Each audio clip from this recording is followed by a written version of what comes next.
अस्सलाम वालेकुम everyone. So in this video we are going to do abdominal aortic aneurysm. ठीक है, abdominal iota जो होता है ना, उसके बेसिकली हम एन्यूरिज्म की बात कर रहे हैं। ठीक है, अब एन्यूरिज्म किसे कहते हैं? हम abdominal dilatation of the blood vessel होती है। ठीक है, ठीक है, तो उसको हम या एब्डोमिनल डायलिटेशन कह लो या abdominal ballooning up of the blood vessel कह लो। ठीक है, अब इसमें हमारे पास आयोटिक एब्डोमिनल आयोटा होता है, तो एब्डोमिनल आयोटा की एब्नॉर्मल डायलिटेशंस होंगी। अब ये एब्डोमिनल आयोटा की डायलिटेशंस कहाँ पे होती हैं? रीनल आर्टरी और जो हमारे पास इलियक आर्टरी होती है, जी बाइफरकेशंस होती हैं ना।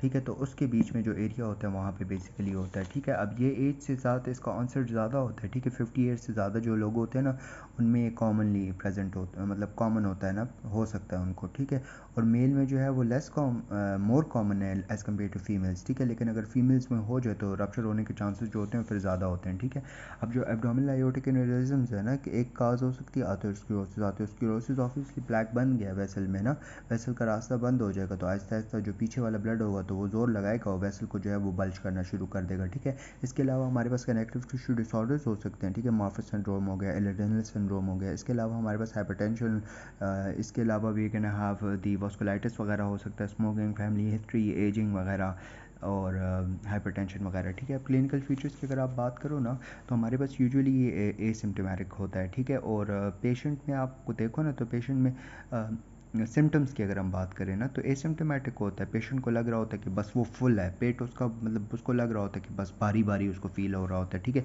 पल्सेटिंग उसको मास अब्डोमेन में उसको पल्सेटिंग मास नज़र आ रहा होता है, मतलब ऐसे मास होता है जो ऐसे ऐसे थोड़ा थोड़ा हिल रहा होता है। ठीक है, इसके अलावा जो है पेन जो होता है मे और मे नॉट बी प्रेजेंट हो, लेकिन अगर प्रेजेंट होगा तो कहाँ प्रेजेंट होगा? हाइपोगैस्ट्रियम में होगा पहले। ठीक है, हाइपोगैस्ट्रिक रीजन में होगा, मतलब अम्बिलिकस से जो नीचे एरिया होता है। ठीक है, फिर इसके बाद जो है वो ग्रोन में जाएगा, फिर हमारे पास जो है वो बटेक्स एरिया में और फिर लिम्स में चला जाएगा। ठीक है, फिर इसके बाद हमारे पास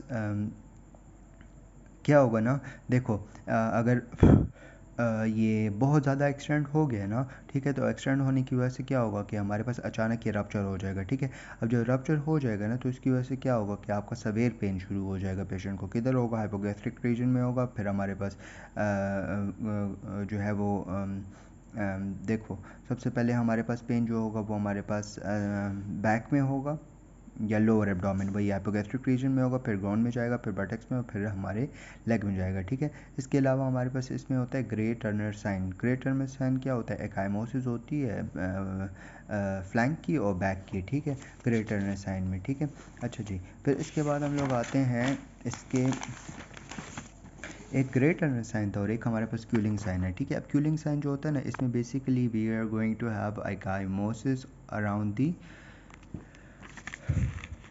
अम्बलाइकस। ठीक है, अम्बलाइकस के इर्द गिर्द हमारे पास एकाइमोसिस होगी, उसको हम क्यूलिंग साइन कहते हैं। ठीक है, अब rupture of abdominal aortic aneurysm होता है। ठीक है, अब मतलब रप्चर जो है ना, एक तो हम लोगों ने कहा था कि पहले जो है वो एसिम्प्टोमेटिक होता है, फुलनेस होती है और वो होता है ना पल्सेटिंग मास होता है। फिर अगर रप्चर हो जाएगा तो वो पेन कहाँ पे होगा? अब रप्चर के हमारे पास कुछ ट्राइड और कुछ चीज़ें होती हैं ना, फीचर्स होते हैं। ठीक है, देखो रप्चर में तो सबसे पहले तीन चीज़ें तो आपकी मस्ट प्रेजेंट होंगी। एक तो पेन होगा उस जगह पे। ठीक है, फिर इसके अलावा हमारे पास एब्डोमिनल पेन हो गया, हाइपोटेंशन, ऑब्वियसली रप्चर होगा तो ब्लड लॉस होना शुरू हो जाएगा, तो हाइपोटेंशन हो जाएगी। ठीक है, इसके अलावा हमारे पास उधर पल्सेटिंग मास भी होगा, पेन पेन पल्सेटिंग मास और आपका हाइपोटेंशन। ठीक है, फिर इसके बाद ये अगर रप्चर हो गया ना, तो ऑब्वियसली इमरजेंसी कंडीशन है और आपने इमरजेंसी लेप्रोटमी करनी है। ठीक है, अच्छा, फिर इसके बाद रप्चर होने की वजह से बंदा जो है कार्डियोवास्कुलर कोलैप्स में भी जा सकता है। ऑब्वियसली ब्लड लॉस होना शुरू हो गया है, ब्रेन को ब्लड सप्लाई नहीं मिलेगा तो सिंगपी में चला जाएगा, नौशिया और वॉमिटिंग होगी। अब इसकी डायग्नोसिस के लिए अल्ट्रासाउंड और सीटी करते हो। ठीक है, अल्ट्रासाउंड से क्या पता लगता है कि हमें सिर्फ साइज और लोकेशन का पता लग जाता है, और सीटी जो है आप हीमोडायनेमिकली स्टेबल पेशेंट में करते हो। ठीक है, और सीटी स्कैन जो होता है प्री ऑपरेटिव पेशेंट में इन्वेस्टिगेशन ऑफ चॉइस होता है। ठीक है, अब ट्रीटमेंट अगर अनरप्चर जो है ना, वो हमारे पास वो है ना, ठीक है, एन्यूरिज्म है ना, तो उसमें आप क्या करते हो ना कि आप फॉर एग्जांपल अगर अनरप्चर है, ठीक है, तो आप साइज़ देखोगे।